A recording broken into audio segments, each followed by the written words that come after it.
Bueno, ¿cómo va, gente? ¿Todo bien? Hoy les traigo un top de 10 autos raros fabricados en Argentina. Más allá de que los autos tengan una particularidad que lo vamos a ir viendo a lo largo del video, lo más interesante de esto es que son autos fabricados en Argentina, porque la mayoría de los autos que comercializan por la calle son japoneses, estadounidenses, europeos. Bueno, a lo largo del mundo hay muchas marcas que hoy en día se manejan acá en nuestro país, pero a la vez son muy pocas las que realmente son fábrica argentina. Y más allá de que eso sea un logro para nosotros, porque somos un país que no se dedica tanto a esto, a lo largo de nuestra historia fabricaron muchos autos que, aparte de ser buenos autos y que por ejemplo compitieron en carreras importantes y todo eso, son autos distintos que llamarían la atención en cualquier parte del mundo. Así que bueno, no hablo más y vamos a empezar con el top. En el primer top tenemos a Lica Torino. La historia del Torino empezó en los años 60 más o menos por Industrias Kaiser Argentina. Ellos habían firmado un acuerdo con American Motors para traer sus autos acá a Argentina, pero le querían dar una estética distinta para que no sea el mismo auto que estaban allá en Estados Unidos. Agarraron de base para su fabricación al Rambler American. Como en esos tiempos se estilaba mucho el estilo europeo en los autos, Ica quiso remodelarlo a eso, a un estilo más europeo. Entonces, con la ayuda de Fangio pudieron contactar con Pininfarina y Pininfarina vino a diseñar el nuevo auto, el nuevo Rambler, digamos. Y así nació el Proyecto X, que le dio vida al Torino, digamos. El Torino fue presentado por primera vez en 1966 y se empezó a vender al siguiente año con 3 modelos. Vino la Coupé 380, la Coupé 380W y un Sedán 300. Este auto en sí no es un auto raro estéticamente,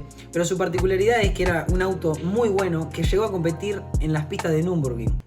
Nürburgring, bueno, no sé cómo se pronuncia, pero en esa época se hacían las 84 horas de Nürburgring y el Torino fue uno de los competidores que dio la nota y por eso se ganó la fama del Torino, del famoso Torino. ¿Qué prestaciones tenía este auto en su época? La 380W alcanzaba casi unos 200 km por hora y tenía un 0 a 100 en 10,3 segundos, más o menos rondando por esos segundos, que para la época era un número bastante importante. Hoy en día puede parecer lento, pero o sea, piensen que es un barco el auto, encima todo construido de materiales pesados, un auto muy digno. Tenía 6 cilindros de 3.770 centímetros cúbicos. Bueno, en la diferencia entre la 380 y la 380W hay diferencia en lo que es carburador y un par de cosas más, pero básicamente tiraban alrededor de 150 a 170 caballos. Y bueno, después vinieron más modelos, lo siguieron fabricando y fabricaron, pero bueno, el primer Torino fue este. La verdad, un auto que a la mayoría le encanta, que es muy buscado por los entusiastas del motor acá en Argentina y que podemos decir que es un auto argentino. Así que bueno, en el segundo top tenemos al Rastrojero.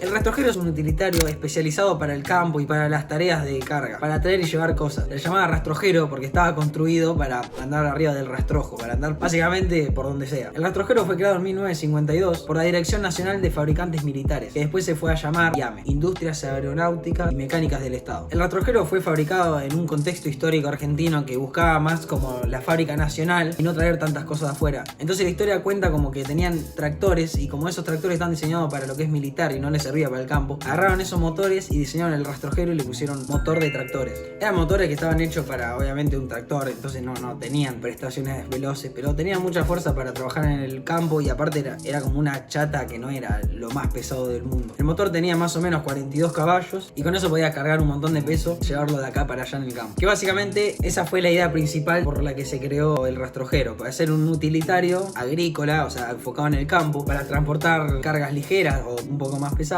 y que sea duradero y que aparte también lo pueda usar en un ámbito urbano. Así que bueno, a mí me pareció curioso el rastrojero porque, o sea, sacaron de tractores, crearon una camioneta que fue también un ícono argentino que muchos buscan tener. Un rastrojero en buen estado, o sea, un rastrojero en buen estado es como bastante buscado y no se encuentran todos los días andando por ahí. Estuvo bueno este proyecto que después se canceló por temas comerciales, empezaron a venir camionetas de afuera y se dejó de fabricar el rastrojero. Pero bueno, en su momento fue una buena chata que le salvó las papas a varios trabajadores de la época. En el tercer top tenemos al Zanela City. Es que no tiene... El Zanela City fue un proyecto que lanzó Zanela para crear como una moto, digamos, una moto, pero con techo. Lo quisieron lanzar en 2011, pero después como que lo cancelaron, después como que lo volvieron a sacar y al final hoy en día creo que no se fabricó ninguno. Básicamente la idea de ellos era crear una moto, o sea, que se patente como moto, así pagas menos impuestos, menos repuestos, o sea, es mucho más barato que un auto normal, pero que a la vez tenga todo lo funcional que tiene un auto. Entonces crearon este vehículo de 3 ruedas. Es algo impresionante, bueno, en Argentina estas cosas no se ven, o sea, vos capaz que vas a China y te podés encontrar un bicho así.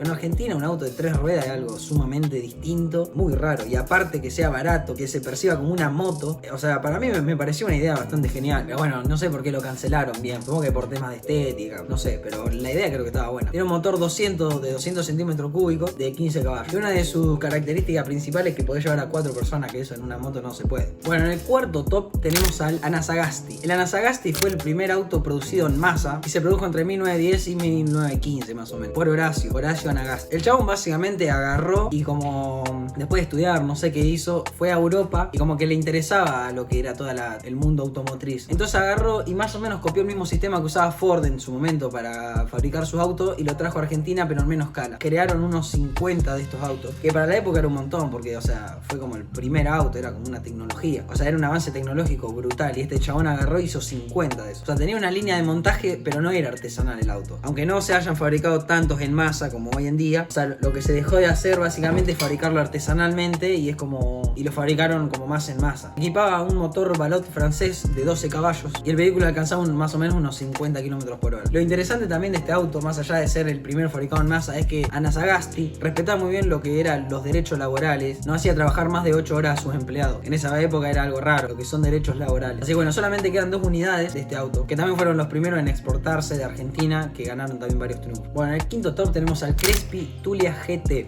El Tulia GT, por así decir, es como un Frankenstein del mundo automotriz. Básicamente la historia cuenta que Nassif Stefano, que era un piloto, competía en el turismo carretera en un Ica Torino, como vimos en el top 1, y tuvo un fuerte accidente que dejó el auto hecho mierda. Entonces Crespi lo que hizo fue agarrar las partes de ese Torino y con esos restos creó un auto nuevo, que le modificó mucho la altura, era un auto muy bajito, muy aerodinámico, que lo llamó el Petizo Torino. Tuvo tanto éxito este auto que Crespi básicamente dijo, vamos a hacer más para que la gente que se lo pueda permitir tenga uno. Y así fue como bautizó al Tulia GT y lanzó varios de estos modelos. Lo interesante es que los autos que lanzó después tenían la misma característica que el que le hizo para Stefan. Así que bueno, hace poco estuve viendo que Crespi agarró uno que tenía de su taller y lo empezó a modificar y empezó como a restaurarlo, digamos. Así que bueno, es interesante que como un auto tan deportivo, creado para las carreras, se haya creado también, o sea, para la gente, o sea, se haya creado para que gente que se lo pueda permitir, o sea, no era un auto que se lanzaba en masa para todos, pero gente que se lo podía permitir lo tenga, o sea, y tenga una réplica del auto de carrera de verdad. Aparte que es interesante porque son restos del Torino, pero a la vez es como que es otro auto, y encima es re fachero. Así que bueno, en el séptimo top, ya no me dan más los dedos, tenemos al Pulsan Bugatti Type 35.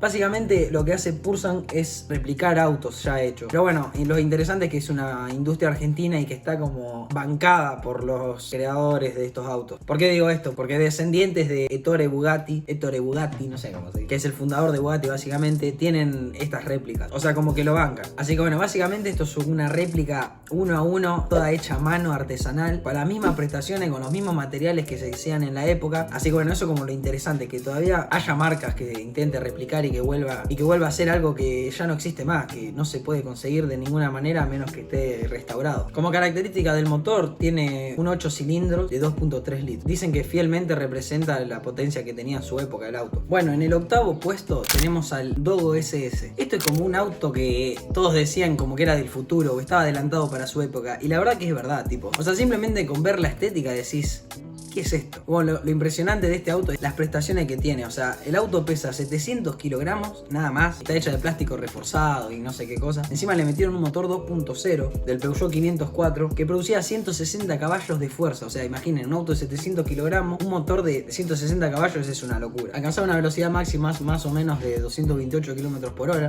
Y bueno, lastimosamente nada más se llegó a construir el prototipo. Como que no lo lanzaron en masa ni nada. Que para mí hubiese estado bueno. Para mí es un auto que me gusta mucho la estética. O sea, yo que soy muy fan de Volver al Futuro, con el diseño futurista que tiene, veo esto y me hace acordar a la película. Así que bueno, fue un auto que básicamente vive en la memoria de los entusiastas, que ahora el prototipo está en un museo, pero que bueno, no se llegó a lanzar en masa. Bueno, ya me perdí, pero en el siguiente top tenemos al Bambi. El Bambi fue como una micro coupé que se produjo acá en Argentina en los años 60. En esa época la mayoría de los autos se producían así, como chiquitos, de bajo consumo, porque por las consecuencias de la guerra como que no habían quedado tantos materiales y una muy buena economía como para seguir produciendo estos autos. Entonces Argentina agarró la idea de Alemania y la trajo acá a Argentina. Tenía un motor Sanch 200 que alcanzaba unos 80 km por hora. O sea, básicamente era como el Zanella City, pero de su época. Que en vez de tener la única rueda que tiene adelante, la tenía atrás. Se hicieron más o menos 500 unidades, no se hicieron tantas, pero bueno, se llegó a producir bastante. Y encima le mandaron una versión utilitaria que se llamaba Pickup Sporty, algo así. Pero lo más curioso de esto, o sea, que de tener este auto, es que agarraron y lo pusieron a dar vueltas alrededor de una cancha para conseguir un récord. El récord dice que el 10 de abril de 1961, conducido por el señor Demófilo López, hizo 6.413 vueltas alrededor de una cancha de fútbol, totalizando unos 3.200 kilómetros más o menos, en 92 horas. O sea, es algo que no sé si todos sabían de esto. O sea, más allá de que no conozcas el auto, que tenga este récord lo hace aún más especial y me dan ganas de comprarme uno. Así que bueno, poco más que hablar de este auto. Es básicamente como una copia de los autos alemanes que se hacían en la época y lo trajeron para acá a Argentina. Pero bueno, por lo visto no funcionó tanto o era algo muy raro. Así que bueno, en el siguiente top tenemos al Justicialista, o más conocido, el auto de Perón. El Justicialista es un automóvil deportivo que fue construido por Industrias Aeronáuticas y Mecánicas del Estado. Fue construido más o menos en 1953 a 1955, que es cuando lo sacan del gobierno a Perón. Y lo importante de este auto fue que fue el primer auto de la Argentina hecho con una carrocería de fibra de vidrio y un motor Porsche.